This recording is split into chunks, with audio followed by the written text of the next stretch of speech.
day. Welcome to another episode of Throwing It Back with Sean Farrell. I am Sean Farrell. God is great all the time. All the time, God is great. Jesus Christ died and he rose again. Let's get into it. So, I've been following this joke of an All-Star game that was played. Okay, I didn't even watch the NBA All-Star game because it was a joke. Okay, the NBA All-Star Weekend is the biggest joke in basketball in the NBA. Okay, I didn't even watch the NBA All-Star game, but I was browsing on my timeline on social media on X, and I was browsing my timeline, and there were fans, players, ex-players, and it was all sort of the same thing. What the hell was that? Like, seriously, what the hell was that?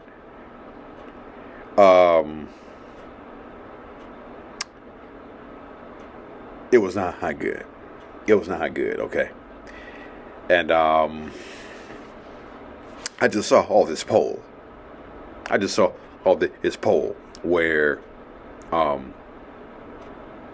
Dreamers Pro Show, somebody I follow on YouTube, Dreamers Pro Show, had a poll. Said, what league do you think is the softest? NBA, NHL, MLB, NFL? 85% of the polls leaned to the NBA. People think that the NBA players are soft. And you are. Today's NBA players are soft. I'm going to take it one step further. You're cowards.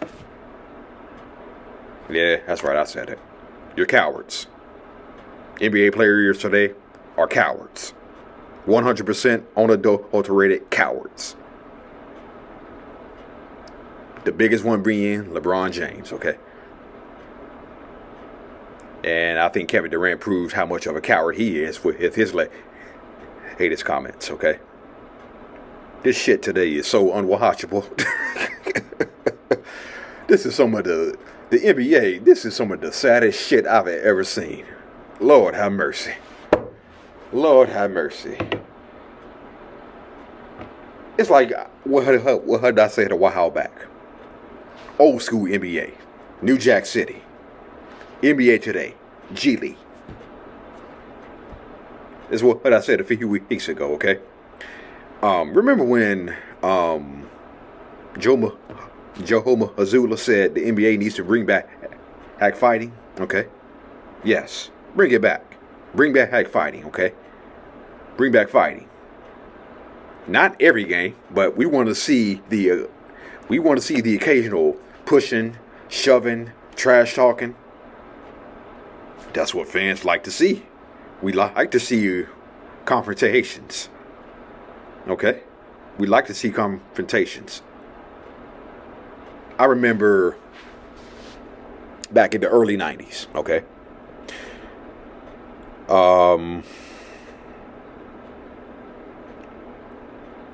The Western Conference in the early 90s was seen as soft. Okay? Yes. The Western Conference was looked down upon by the Eastern Conference, and the Western Conference was seen as soft. Okay? Because you had what they saw at the time, run and gun Lakers, run and gun Rockets, Jazz, Sonics, Golden State Warriors. Okay.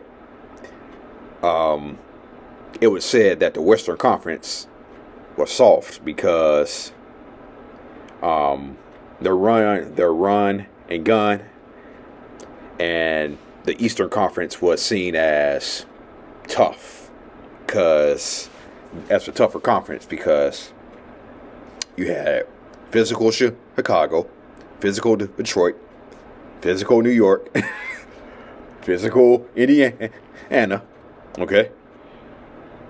And you had physical Charlotte, physical Orlando, Alonzo Mourning and Shaquille O'Neal coming to for the league, right? And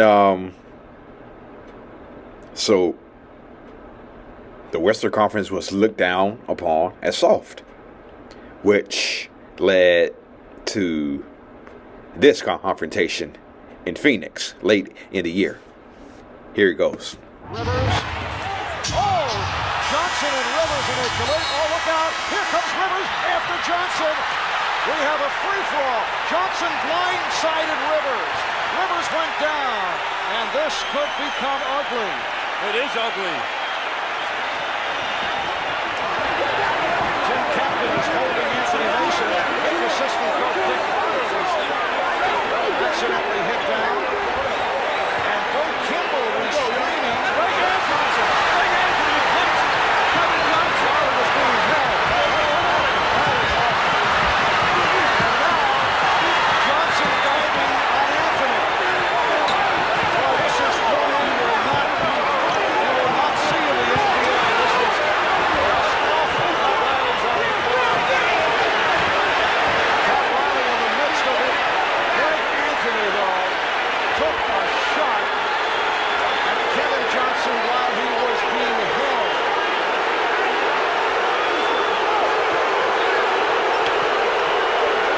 They're trying to cool it down, but it's still not over. Now it looks like they have several matters. And that's the end of the half. Yes.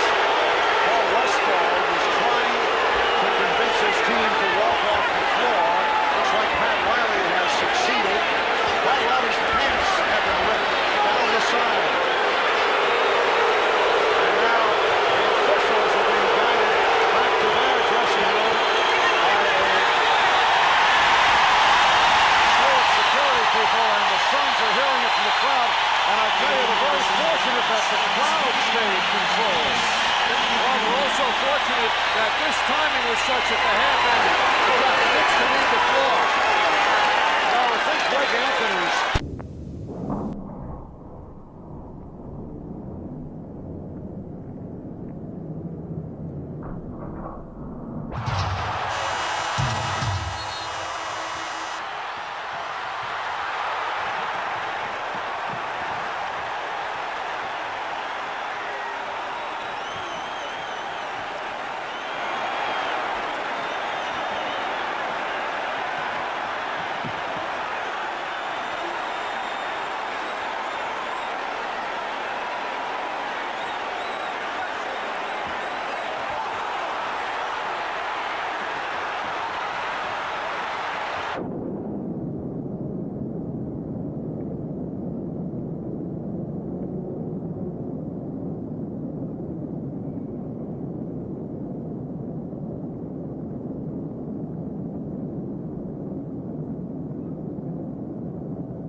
The brawl in Phoenix. The brawl in Phoenix. Yeah.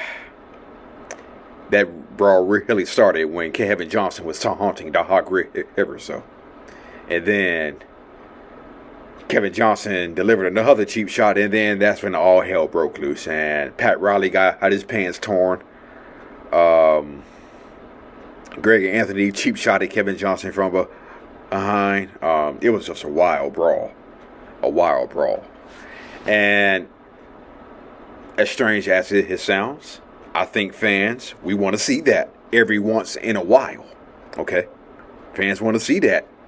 See those kind of confrontations every once in a while. Not every game, but every once in a while. Because who doesn't like confrontations? You can't fight in the NBA no more. The most that you can do in the NBA today is pushing and shoving and arguing, and that's pretty much it. Okay. So, yeah. So, bring back. So, I think Joe Mazzulla made a valid point when he said the NBA needs to bring back fighting. Okay. But, again, the Western Conference was looked down upon as soft. Okay. Because the Bulls came in and pretty much kicked the Phoenix Suns' ass in their building earlier in the year. Okay. And again, the Eastern Conference looked down on the Western Conference because it was seen as soft. Okay. And so, yeah. Speaking of confrontations, Game 1 of the 1991 NBA playoffs. Okay. Lakers and Rockets. The Rockets had a guy by the name of Dave Jamerson. Okay. And Dave Jamerson had came in and scored a couple of baskets. So a couple of possessions later, the Lakers are on offense. AC Green takes a shot. Terry Teagle does one of the stupidest things I have ever seen. I do not know what Dave Jamerson did to provoke Terry Teagle. And after watching this footage, I'm pretty sure y'all won't know what he did. And even Doug Collins doesn't even know what he did, what Dave Jamerson did. Here he goes. Get the Rockets going, 34-26. Sleepy Floyd going to try to warm up, and he's a very streaky shooter. If you get him going, he can really help. Dave Jamerson's contributed 4 points off the bench. You mean Kenny Smith out of the game? Now is when you have to make your move. AC Green shot wouldn't go. The battle for the rebound as Jamerson gets out of punch from Terry Teagle. He threw 2 punches. He's thrown. He's out. He's got to be out of the game. He's gone. You throw a punch, you're gone. He threw Teagle, 2 punches. There was no question about Terry Teagle's taking that swat at Jamerson, and he connected pretty good with one of them. Mike Dunleavy trying to calm down Teagle.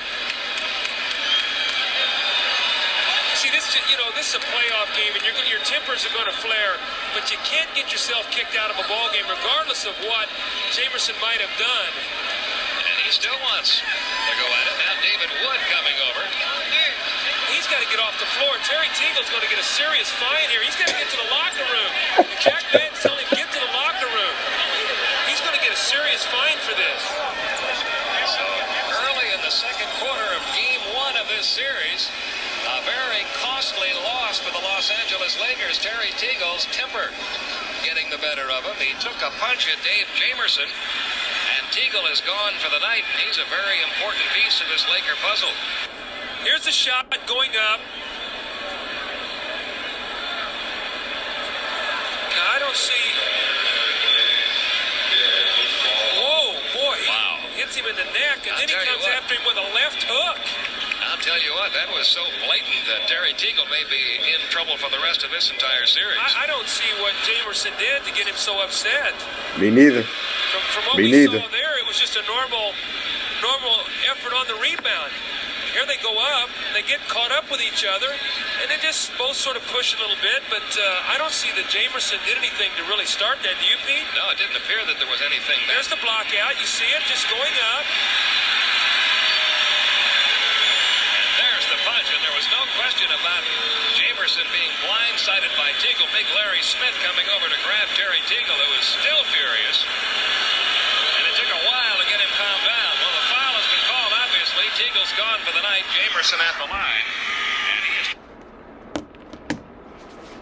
Yeah, I'm pretty sure y'all did not see what Dave Jamerson did on that, okay? What the hell was Terry Teagle thinking on that play? Oh, Lord have mercy. I don't know. Bob Neal and Doug Collins don't know. And y'all probably don't know.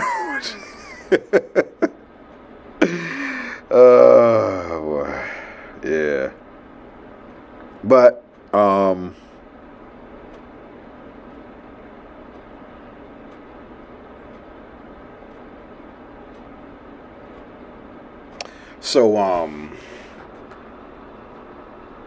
it comes down to the end of the game, and there was a controversy that took place because Byron Scott took a shot when the shot clock was running down, and the Rockets said no good. The officials said no good, but the officials talked about it, and they determined that Byron Scott got the shot off before the shot clock expired. And lo and behold, the Rockets end up getting swept. So, here it is right here. Maxwell takes it right to the rim, but you see his hand up through the basket. Very important possession here now. And it makes it a one-point game, a 4-second differential. Magic wants to isolate, try to get to the free throw line, see if they come give some help. 3 seconds on the shot clock. Didn't get it off. He didn't get it off. 24-second violation by the Lakers. Byron Scott can't believe it. It'll be Houston's ball with 3.5 seconds remaining. I don't think he got it off. I don't think he got it off. Oh, they're going to count it. Oh, now they are going to count it. After the officials got back together, they have decided to count it, and Don Chaney is furious. That's a three-point shot, too. That's a three. And it gives the Lakers a 4-point lead. It was actually a 2-point shot. Off initially by Jack Madden. It looked like a two-point shot. Yeah. Bruce Alexander, after a brief conversation, they overruled the initial call. Talking, Don Chaney hasn't talked to his ball club hardly at all during this timeout. He has been so upset by the overruling of the initial call. See if he can hear the buzzer. We'll be quiet. See if you can hear the buzzer on this replay.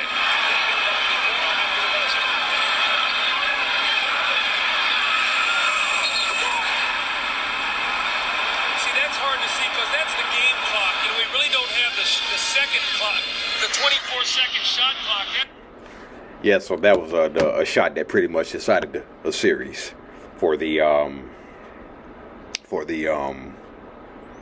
Houston Rockets. They ended up getting swept. Yeah,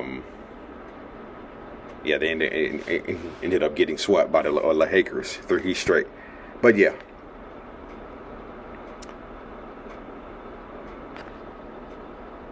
NBA players today are cowards, okay? You remember what Vince Lombardi said? You remember what Vince Lombardi said? Vince Lombardi said fatigue makes cowards of us all, okay? Now, I know football is a completely different sport from basketball. I get that, okay? But fatigue makes cowards of us all. I think it applies to all sports. Okay. Load management is for cowards. Okay. Yes, I said it. Load management in the NBA is for cowards. And today's NBA players are cowards. Okay. Besides, the NBA already had load management. You want to know what load management in the NBA back in the day was? It was called being up by 25 points with 5 minutes left to go in the fourth quarter and sitting your starters down. Okay? That's load management. That was load management back in the NBA. Back in the day in the NBA. Being up 25 or being down 25 with 5 minutes left in the fourth quarter and sitting your starters.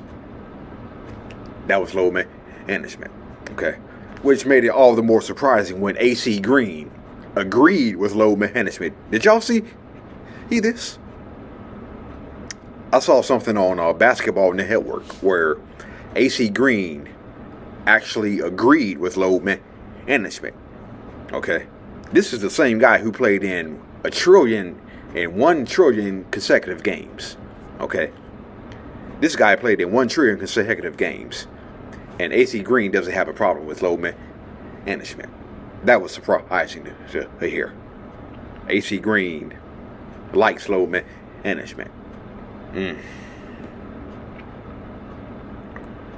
So I guess AC Green likes today's NBA players who are cowards.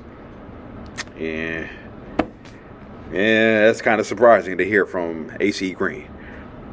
That's surprising to hear from AC Green, but that's what he thinks. That's what he thinks. But still surprising. But yeah, load management has made cowards of today's NBA players, with LeBron James being the main one. Okay?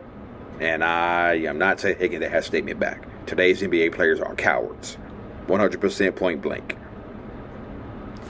Old school NBA, New Jack City.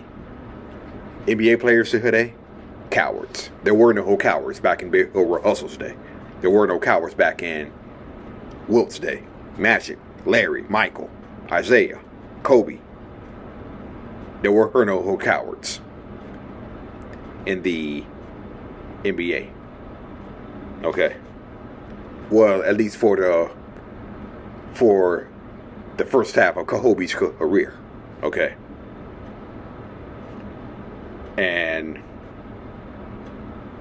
Greg Popovich was the one who set this whole thing in motion, who set this whole load management thing in motion, okay? So,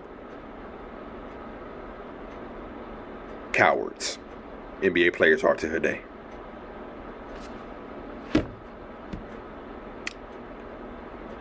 Not going to convince me to change my mind either. Alright, that's it. And that's all for Throwing It Back with Sean Farrell. I am out of here. Peace. God bless.